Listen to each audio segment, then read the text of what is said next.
Howdy y'all. Look at my Mylar emergency blanket DIY grow tent. I think it's pretty neat how it's transparent on this side, but it's reflective on the other side. I want to start out by giving a shout out to Photon. Photon is developed by Light Ray Innovation, a Switzerland-based company focused on putting an accurate and easy to use light meter in everybody's pocket using a device everyone already has. Go download the free Photon app today. This is where I got my PPFD mole reading and my DLI mole reading. And I'll show you the tent here. So basically, right now it's just up there temporary. I just got a couple magnets holding it up. It works way better than I was expecting.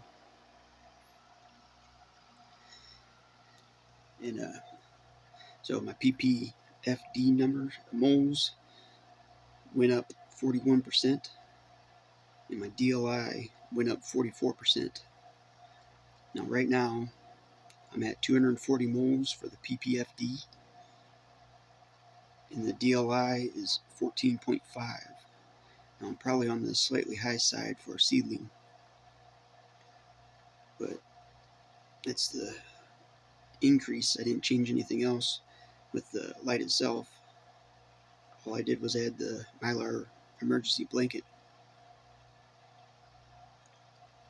I did switch the water out because I just had tap water in there, and the roots are starting to grow down, and I didn't really want the roots to get into tap water where I don't really know what's in the water, what would be feeding them. And I figured since the tap water had a ppm reading of almost 280, I figured I might as well switch it out and put some newts in there that I at least knew what the plant was going to be feeding on. So I used 2 gallons of reverse osmosis water, and I used advanced nutrients, and I basically used it at, it turned out to be 53% strength, so I'm not at full strength. And I used CalMag also. That's to keep things going right with the reverse osmosis water, make sure I don't have any problems. I used 2 milliliters of the CalMag, 4 milliliters of the Micro, 4 milliliters of Grow, and 4 milliliters of the Bloom of the advanced nutrients baseline. And that's 2 gallons that I added in there, or 7.5 liters. And my ppm came out to be 200 on the dot, which is a real good number to use, especially since I'm new at all this. So I'll see pretty easy if it goes up or down, or what, as the plant roots start getting down into the water. Now I do have the water really high. It's probably about an inch up on the net pot, and I did that to kind of encourage the roots to grow down into the water. And I'll probably back that off, and I'll probably only use like 1.5 gallons when I do the next reservoir, if the roots are down in the water by then. We'll see. But I think that's about it.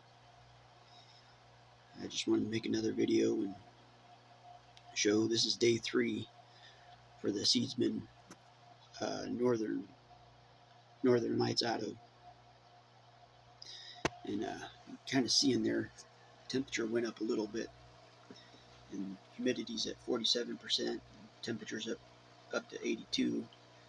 It was in the upper 70s, but I think for a seedling it's probably okay. The humidity could go up a little bit higher, but I had the window open and just got a breeze of real cold air. I think that's why the humidity just dropped, because it was in the upper 50s. You can see the water in the bucket here is at 71, so it's roughly 10 degrees or 11 degrees less than the what the leaves are going to be exposed to. And how I understood it, as long as the roots stay much cooler, the leaves and the top of the plant can handle a lot more heat without any real issues. And I don't have a chiller or anything. I don't have a humidifier or nothing. That might be some of the next things I'm going to consider. I'll probably come up with a DIY thing because I really can't afford it. I know those chillers are expensive. So I'll probably have to come up with something that I can make myself and that sort of thing. But the humidity becomes a problem. I'll just go buy a little humidifier and put it inside. Now the tent's not completely connected either. That might be some factor. It's open on the other side here, but I'll end up coming up with something to close that up. I ended up buying 4 of the emergency Mylar blankets because one of them was like $10. But if I bought 4 of them, the other 3 was $1 each. So I figured I'd use it somewhere, especially if this stuff ends up getting ripped or whatever. But I think that if I put the Mylar blanket on something like a cardboard or something like that, I think that the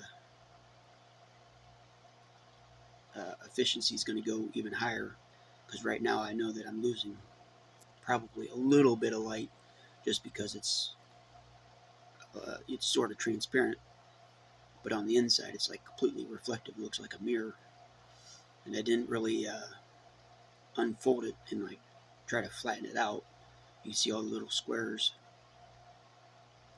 but I thought for as simple as the way that I set it up here, just with magnets wrapping it like that, to get a 41% increase on my PPFD and a 44% increase on my DLI, and doing nothing else.